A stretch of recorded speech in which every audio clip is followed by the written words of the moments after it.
¿Qué tal, mis queridos amigos? ¿Cómo estáis? Espero que vaya muy bien por ahí. Lo que te voy a presentar a continuación no es ni un rumor que he oído, ni algo que he leído en un blog oscuro o una especie de chivatazo. No, directamente es la interpretación de un documento que hemos conseguido de una comisión de investigación de un grupo que está estudiando una serie de medidas dentro de la Unión Europea. Y es muy importante que tengas en cuenta esto para empezar. ¿Cuál es el alcance de la información que te voy a dar? Porque esto es un preliminar de un preliminar. Es decir, se ha organizado una de las muchas comisiones que hay dentro de la Unión Europea. Esta se llama ENVI y está ahora terminando de desarrollar un informe. Está en la fase en la que se pueden presentar enmiendas para terminar de corregirlo y veremos si se aprueban o no, cuyo resultado final se trasladará precisamente para liquidar definitivamente el texto del reglamento de emisiones de CO2 que tan importante es para la Unión Europea y también para la industria del automóvil. Así que lo que voy a contarte a continuación, que es muy importante y es muy noticioso, es un informe y no una decisión definitiva, pero sabiendo que la Unión Europea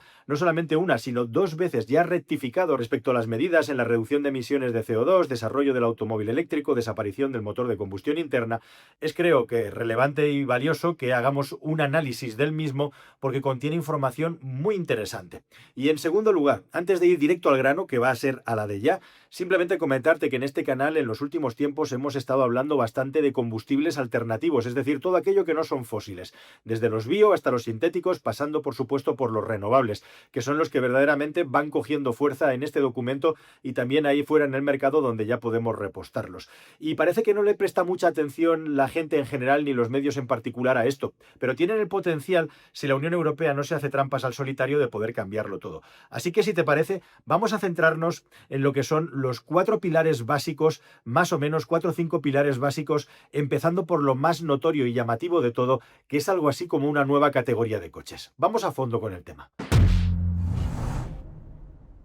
VEEF. Es un poco marciano porque luego tendría que tener una R dentro. BEEF significa Vehicle Running Exclusively on Eligible Fuels. O dicho en español, vehículos funcionando exclusivamente con combustibles seleccionados. Seleccionados, ahora vamos a ver qué es lo que significa. Pero lo verdaderamente poderoso es que estos combustibles, que como digo, te he venido mostrando un montón de recursos aquí en el canal en los últimos tiempos, te lo voy a poner al final del vídeo para que te ilustres, son combustibles básicamente renovables. O cualquier tipo de combustible, sea de base biológica, sea de base sintética, los e-fuels, los conocidos como e-fuels o incluso combustibles sintéticos o electrónicos, lo importante de todo esto es que estos combustibles tengan una certificación oficial de que tienen una compensación de emisiones hasta el 100%. Si tienen una compensación de emisiones de CO2, siempre de CO2 al 100%, entonces sus emisiones son cero. Lo que está proponiendo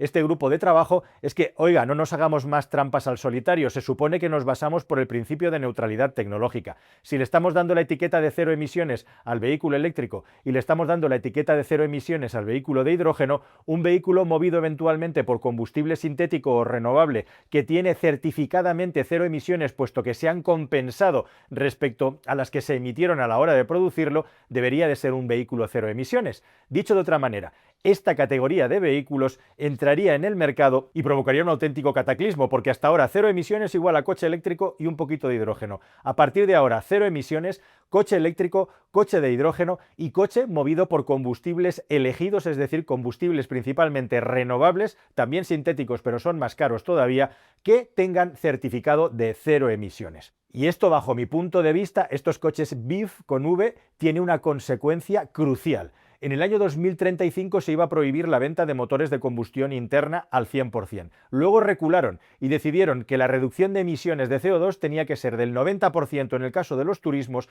y del 80% en los vehículos industriales ligeros, aka furgonetas. Bueno, pues esto significa que si un vehículo BEEF es considerado cero emisiones, estaría en el mismo nivel que un vehículo eléctrico, o lo que es lo mismo, no computaría como un vehículo de combustión interna tal y como lo estamos considerando hoy en día, con lo cual esta reducción de las emisiones del 90% de CO2 tendría una nueva categoría de coche con motor de combustión interna que estaría, al ser hermanito del coche eléctrico del hidrógeno, exento de tener medición de emisiones. O dicho de otra manera, cualquiera que quisiera seguir vendiendo coches con motor de combustión interna que funcionen con estos combustibles exclusivamente, podría seguir vendiendo motores de combustión sin EDIE. Esta es la consecuencia definitiva que se desprende de todo esto. Evidentemente aquí el problema / el truco está en de qué manera se hace tecnológicamente que un coche pueda discernir, tenga que diferenciar entre un combustible sintético o renovable de uno fósil, que es donde está el kit de la cuestión. Bueno, esto es posible hacerlo técnicamente con una serie de sensores y con una serie de sistemas de medición y seguramente aparecerá un protocolo. Pero lo que te he venido contando desde hace mucho tiempo en el canal y a lo que nadie le hacía caso ni hablaba del tema, está aquí puesto en los papeles, que es la definición definitiva de que un vehículo movido con un combustible catalogado como 100% compensadas las emisiones de CO2 es un coche de cero emisiones. Esto es un cambio de paradigma bestial y si finalmente se aprueba dentro de este protocolo lo cambiaría todo porque 2035 esencialmente dejaría de tener sentido. Eso sí, la prohibición, eso sí, la imposición de una reducción del 90% de emisiones en 2035 y del 80% en vehículo comercial se va a seguir manteniendo porque esa es, digamos, la vela, la guía que tiene que desarrollar estos combustibles. Aparejado a esto, se quieren ofrecer supercréditos para los fabricantes de coches, para determinados tipos de tecnologías y determinados tipos de componentes. Lo que está pidiendo esta comisión, este informe también es, oiga, no se esperen a 2035. Aquellos fabricantes de automóviles que ya tengan preparados los coches para funcionar exclusivamente con estos combustibles, pónganlos ya en el mercado y denle supercréditos para que puedan ir compensando sus emisiones de CO2 con aquellos coches que siguen fabricando y vendiendo en Europa que no se mueven con combustibles aprobados, con combustibles autorizados y se mueven con combustibles fósil. Así que no solamente créese esta nueva categoría, sino que no se esperen y empiecen a dar créditos. Otra cosa por la que van a dar créditos también, y está en este informe, precisamente es por utilizar acero de bajo uso de carbono, de bajo contenido en carbono en su producción, que daría también créditos a los fabricantes de coches para compensar sus emisiones de CO2. Y ya dejando el coche BEV a un lado, el otro tipo de coche que se confirma en este informe que va a aparecer es lo que llamamos e-car, es decir, los coches pequeños construidos en la Unión Europea. Citroën ha sido el primero que ha dado un paso adelante con el nuevo 2 caballos, metiéndolo en esta categoría, coches pequeñitos, coches con una potencia y una batería pequeña que tienen que cumplir ciertos requisitos de tamaño y de fabricación, básicamente que estén hechos en la Unión Europea y que sean 100% eléctricos. Estos coches utilitarios e-car, que estarían en 15.000 euros más o menos para abajo, van a tener 1,5 créditos otorgados por la Unión Europea en cuanto al cómputo de ventas de automóviles eléctricos. Es decir, que por cada 2 e-cars que se vendan, contarían como si se han vendido 3 coches eléctricos con la finalidad de que puedan compensar más emisiones de CO2 que un automóvil eléctrico convencional. Y en tercer lugar, igualmente, otra bombazo que suelta este informe precisamente es que el famoso factor de utilidad de los híbridos enchufables, es decir, esa medida que periódicamente va subiéndole el listón de las emisiones a los coches híbridos enchufables con las emisiones de CO2, es decir, cada vez cuenta que los híbridos enchufables van más en modo gasolina y menos en modo eléctrico, con lo cual lo que obligan indirectamente es que los fabricantes de coches tengan que poner baterías cada vez más grandes para compensar las emisiones de los híbridos enchufables. Lo que pide este informe igualmente es, oiga, congelen el baremo ya lo han subido bastante el listón, no sigan aumentando este listón y congélelo para favorecer también la producción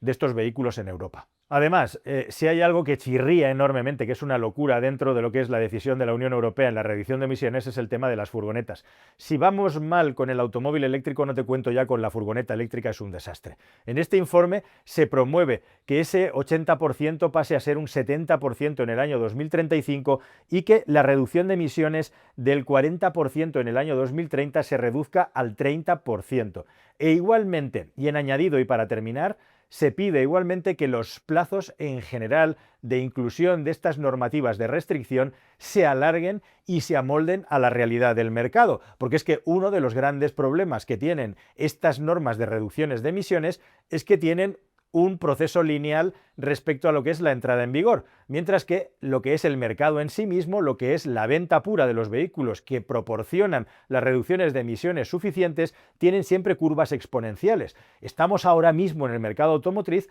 asistiendo al crecimiento en formato exponencial de los vehículos eléctricos precisamente en determinados mercados. España es uno de ellos, no sé si llamarle exponencial, pero desde luego el crecimiento ha dejado de ser lineal para empezar a ser mucho más intenso. ¿Quiere esto decir, oiga, que tampoco se puede descartar que de repente en el año 29, 31 o 34 el crecimiento de la venta de vehículos eléctricos haya sido tan grande que este apuntale por normativa del motor de combustión interna haya perdido valor? Pero lo que nos ha enseñado el pasado precisamente es que estas proyecciones normativas a tan largo plazo